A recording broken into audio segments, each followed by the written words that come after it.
Yeah. 60s, yes. See, this would have been done by 1850, and that would have been the height of railroad construction. Railroad, yeah. This is the section house that just got repainted. And sometime we'd like to rent that out, lease that out. That's your hood. Yeah, Safari. yes, that would be a good idea. Be a nice weekend place for somebody.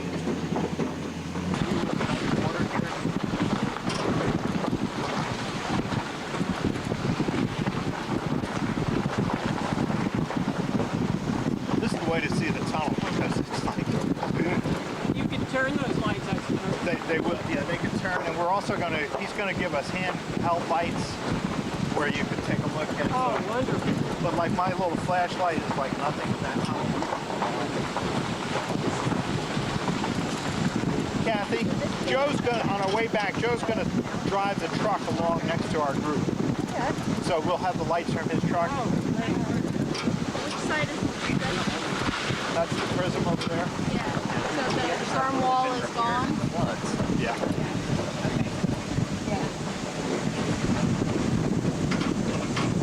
But generally, this tunnel is considered one of the two engineering triumphs of the company. The Monocacy Aqueduct is the other.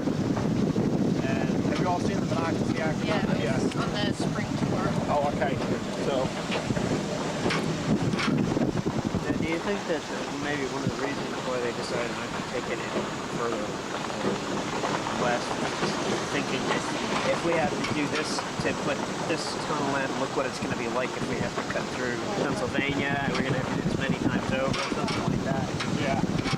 Well, you know, the first engineer for this was Wright. Yeah, this is his father, Arkansas.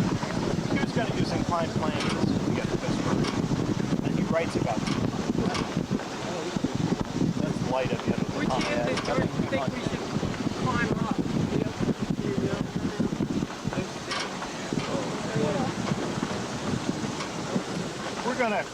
We're gonna have lunch at the other end of the tunnel, so you have a chance to get on top of the portal. I'm going to give you those two handheld. Okay, appreciate it. Have a good night. Yeah. All right. You don't have to swim. And you could One day I had a flat tire in here, and believe me, when you have a flat tire, it was a tubeless, and then all it would do is slide, spin. You had to get out in the water and change the tire in there. We don't want that this time. I was thinking that towpath looks I sort awfully of thought narrow. the towpath looked kind of narrow for this truck myself. Yeah. We're gonna walk back on the towpath. Good. I was going to say, because I didn't bring my hip boots. But the reason we did it with the truck is for you to see the truck has lights on it. Okay, you can see that's Fisk. He was the chief engineer. But Elwood Morris was the designer. But he was left free with the gates. Fisk was American? I'm sorry? Fisk was American? Gates close up. During the winter, they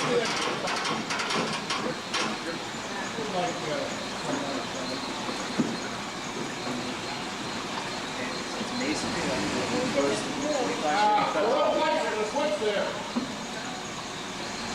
What'd you say? There's the wire. Yeah.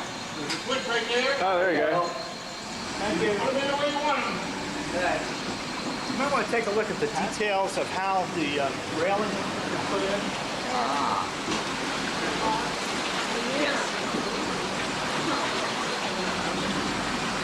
Now, this is the wall we're concerned about right here.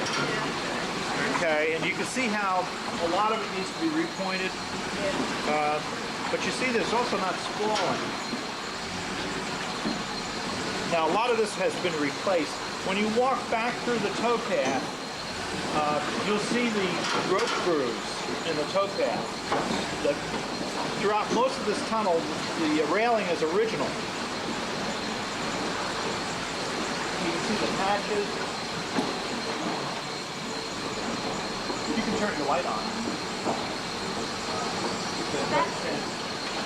Now, Chris, this is all done with false work. You all know what false work is?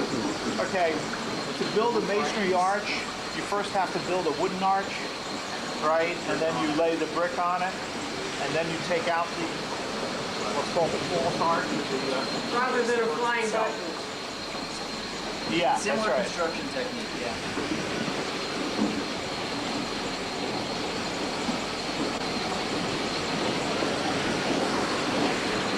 That means so the first layer that you lay is actually this one. Yeah, that's right. And then you build up from there. That's right.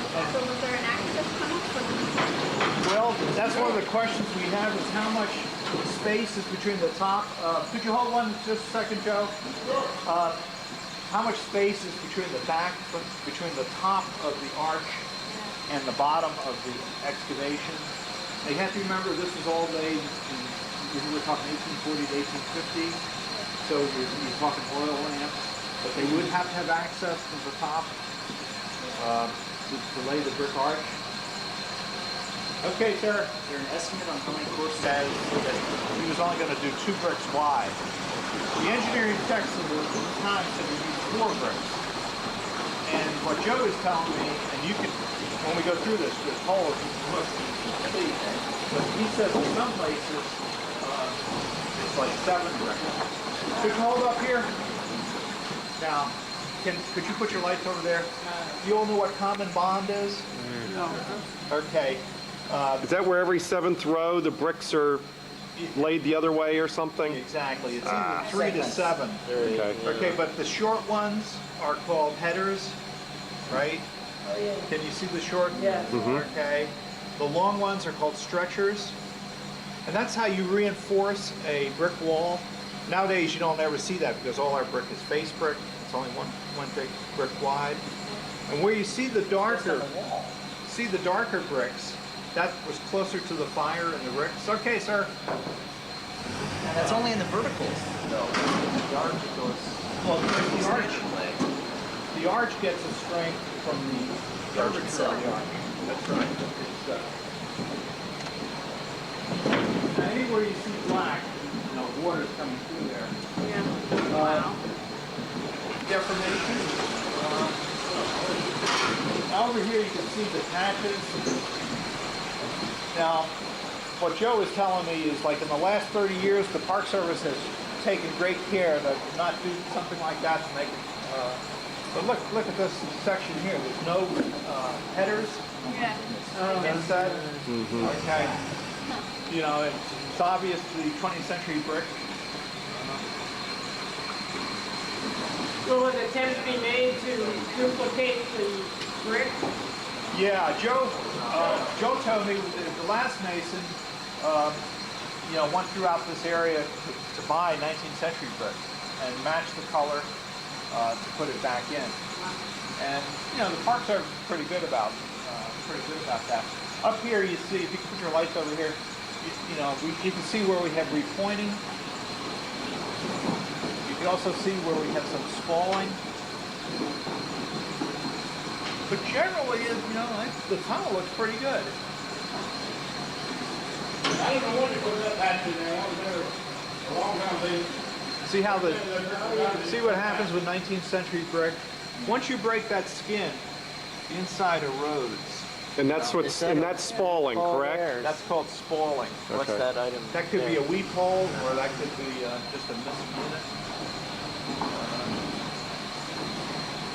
Now we're getting back to the see the header course right there. Yeah.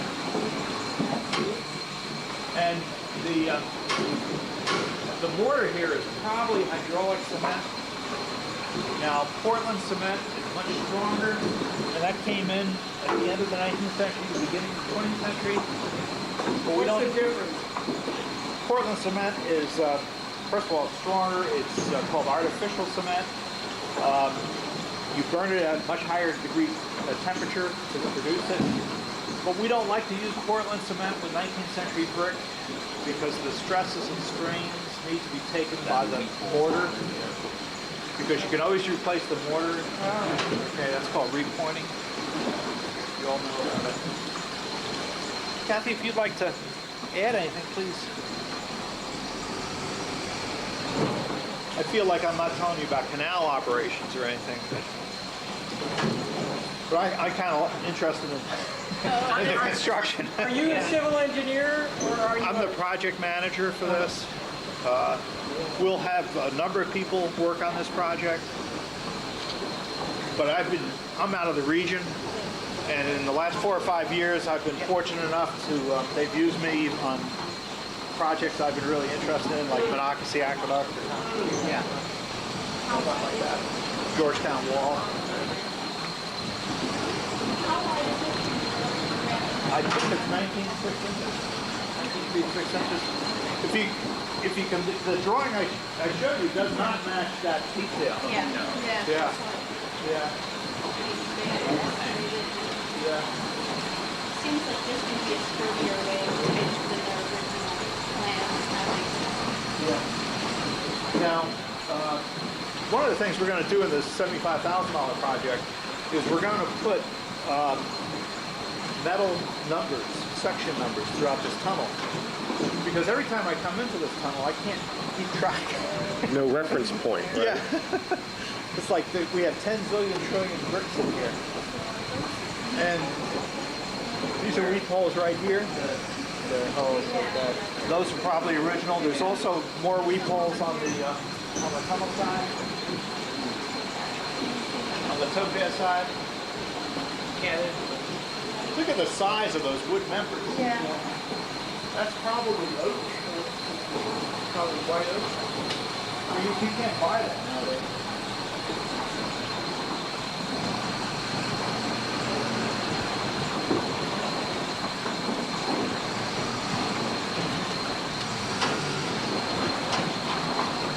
But you know, it'd be a real tragedy if we didn't keep this in good repair and ever had to close it to park visitors. You know, Is there, do you know what the visitation is here? I don't know. I don't think it's that high because we're far away from Baltimore, Washington. The highest visitation is Great Falls in Exactly. This would be cool. Georgetown. Oh my goodness, that'd be fun. Joe, why don't you stop here? You can put your light on here. You could get Katie and Francis to do it. You just see see the spalling up above. Okay. This is it. You know, this may be the site of the tunnels. What was it? A and B. Yeah. Okay. You notice the black in the mortar. There's another one down there. Yeah. And you can see we've had multiple patches over the years.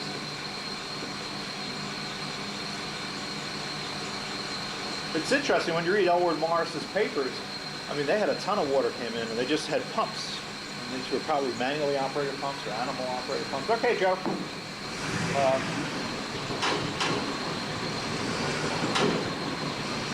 And they just double with the water.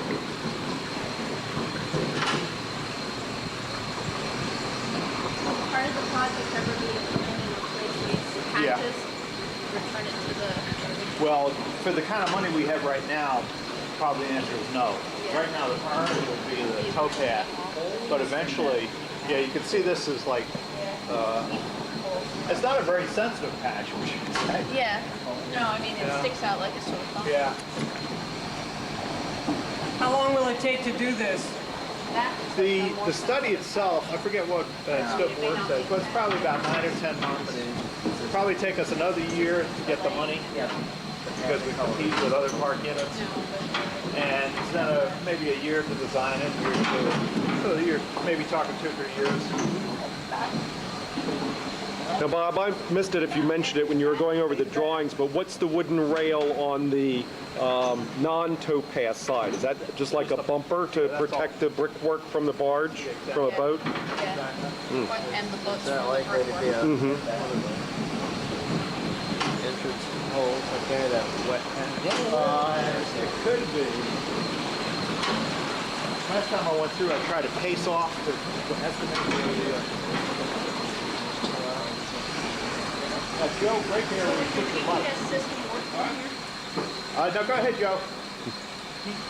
Right here is probably, feel that dark area? That's probably where the vertical construction shafts. GPS wouldn't work in here? Yeah. Yeah. Oh, really? Huh. But we will put section markers every 100 feet. Okay, we'll have surveyors come in here.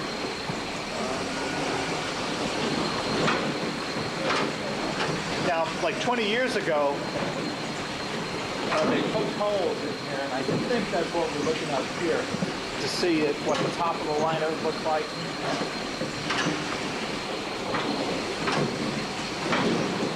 And of course, the reason that there's a liner is because the rock is very crumbly, very, I think that's called friable.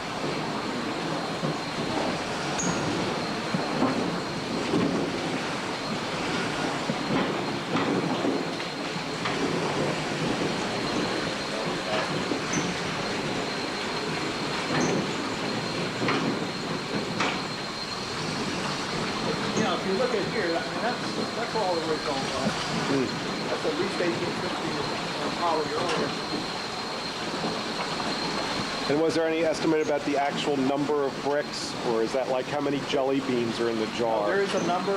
I forget the number. Kathy, I do you? think it's 2 million, isn't it? It's either 2 million or 3 million. I tend to forget numbers like that, but there's a lot of bricks. Yeah. So is the story about the traffic jam in here just pertaining to? Yeah.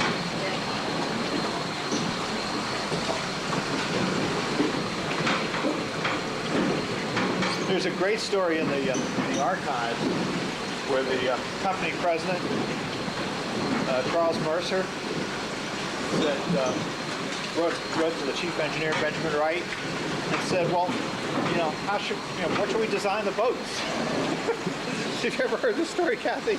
I came across this correspondence. So Benjamin Wright writes back, he says, well, since the locks are 90 feet long,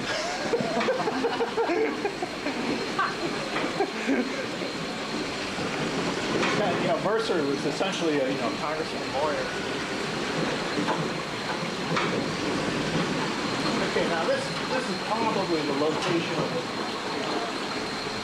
the first set of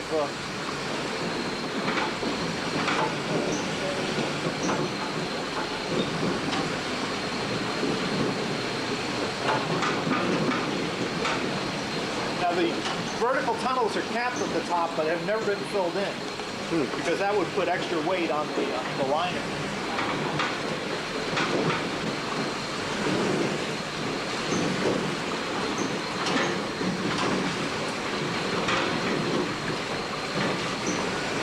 Well, is the height of the tunnel a function of how wide the tunnel needed to be to support its own weight or something? Because it seems like it's extraordinarily tall for what they needed in those days. Well, it's 24 feet wide, Right. Okay, so you need a tow path. Right. So take 5, 6 feet, let's take 6 feet tow path. So that leaves you 19 feet for the prism. But then The reason it's that way is Right. it's a semicircular is your strongest arch. okay, so they built it to really maximize the strength to protect the. Right. Like here, this is interesting. Stop, Joe. We ran across these lines coming through the tunnel. Yeah. We think they changed the mortar mix. Okay.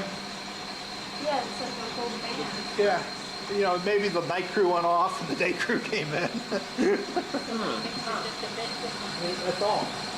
It's not structural. Okay, sir. Of brick ends. Yeah. Yeah. Right. It kind of acts as a keystone, doesn't it? Yeah.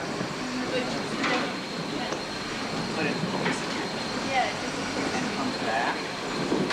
But somebody mentioned, you're right, that the walls, as long as they were going up this way, are built differently than the arch, right? Yeah, but that's the only place that looks like that.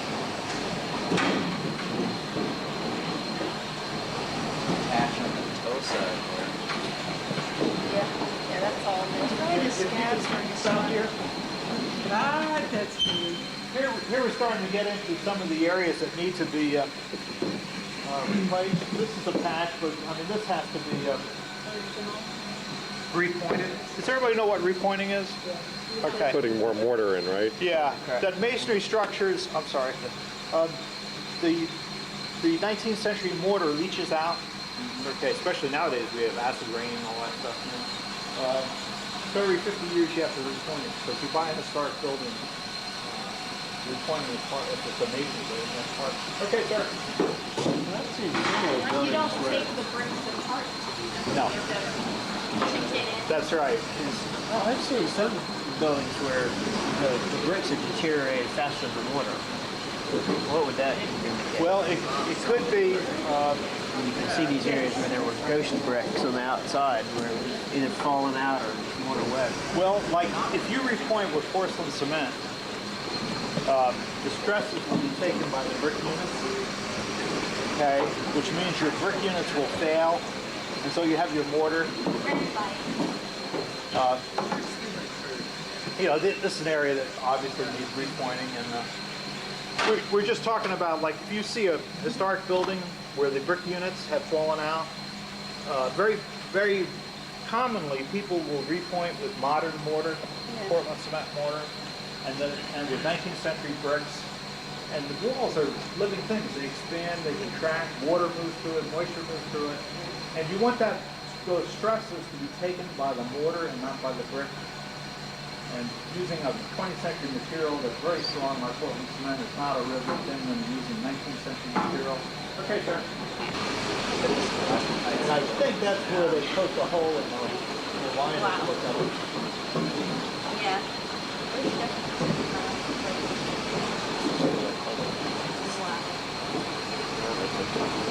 That's where your stalactites are.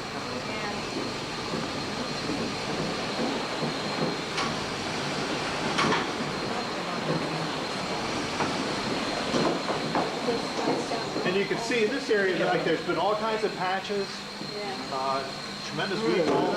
Yeah, all of it. What board is there for? I don't know.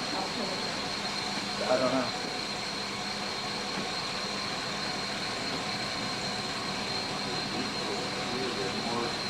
Yeah, you can see there's more of them. I suspect that's a mortar. Yeah. And also I think that's some topaz material. A lot of the topaz is surface with crushed rock that came out of that. Yeah, you can sort of see that it's worked its way out from under those beams too.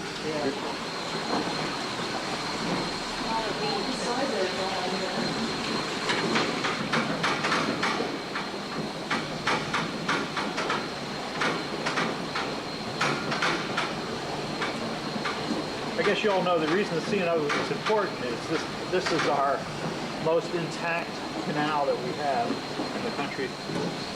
Like the Erie has been, almost totally obliterated.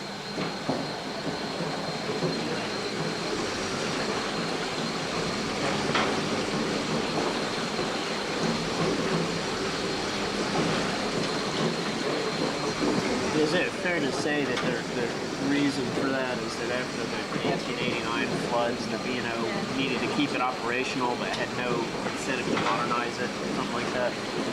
Well, also, like the Erie was, there was an enlargement of the Erie, and then there was the New York Barge Canal, and the two subsequent, they kind of like obliterated the original Erie Canal.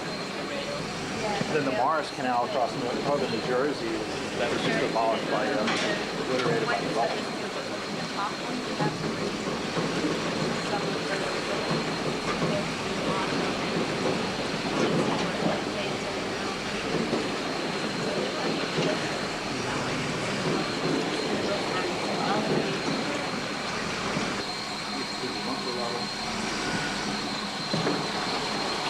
Do you think the bunker might have been structural support as well? Well, I think it's just the regular pressure, but that this is a weakened area that the mortar has eroded through, and once the mortar erodes, the wall becomes weak, and then it can't resist. Okay, sir.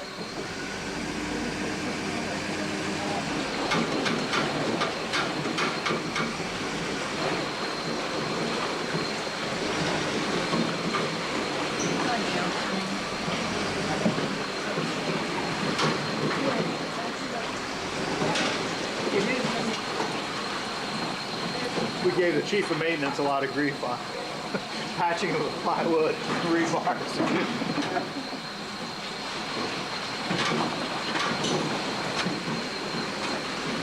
A lot of things that, it's been taken care of over the years.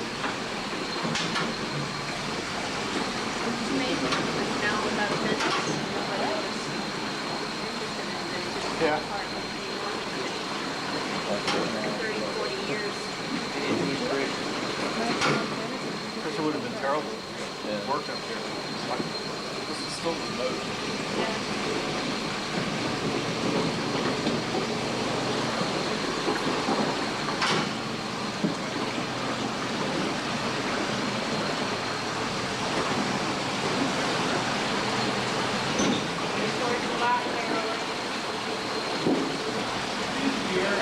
We'll have to go through and we'll have a survey. You're gonna wait. We'll measure, then we'll cost estimate each of these areas. Now, one of the things I heard about the boatman was saying is that it was very difficult getting through here because the water kind of well on the tunnel or something like that. Is that Yeah, one of the, if you look at Elwood Morris's drawing, and I gave him that article, they left this area open. And they argued that was a good thing because it would give a larger area and you wouldn't have the resistance from the water coming back. Back at Okay, this is the north portal. And this was all excavation to get through here. I think this is like 1,100 linear feet that had to be carved out of this rock. And as we get down a little bit further, you'll see how they had to, both the Park Service and the company had to put rods to pin the rock in. Wow. But this is back in the 70s, this was just full of rock. From the rock sliding down from the old excavation. Now what I would suggest is that we have lunch right here, okay, and then we will walk back in. The truck will accompany us. We have 3 flashlights, and I think it'll be okay. Well, let's go have lunch. And if you want to sit by the portal, that'd be.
To use a Park Service term.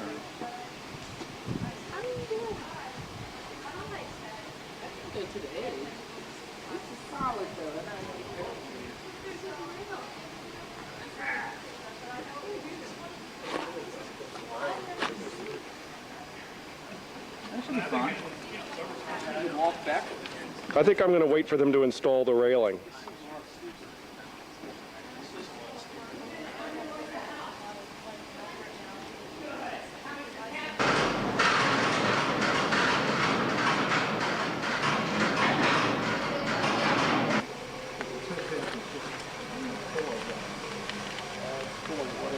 And then I don't know if you noticed, but there's drain pipes under here. Yes.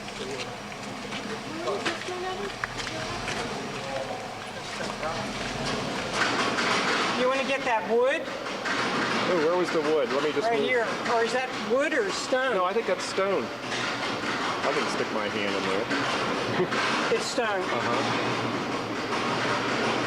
So that gives you an idea of the space that's between the... And then they built the brick arch after that. And it didn't take as long as it seems like it took, but that's because the company gets tremendous financial problems.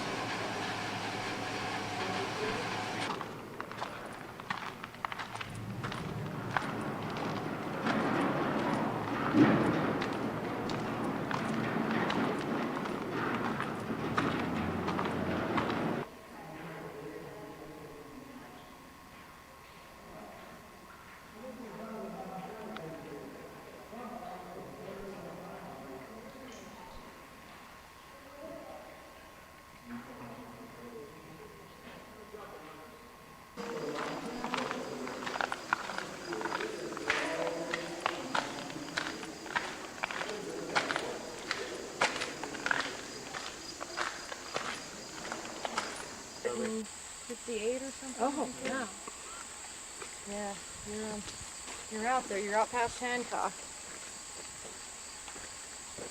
I think you're right around 50, do you think? Yeah. It's not a, for this part of the world, that's, It looks like that house. Ooh, I like the 18. Be very afraid. Be very afraid. yeah, I think this, I haven't looked at this building in like 5 years, but I think this is like shortly after the canal was opened. So I think it's like 1850s. I think it might say on the Paw Paw Tunnel brochure. Does it? Okay. Standing in the corner. Can you get back there? I fell asleep in the first half. It'll make our tongue cut out. Well, let's say it's maybe a little bit wider than Georgetown. Hey, I was on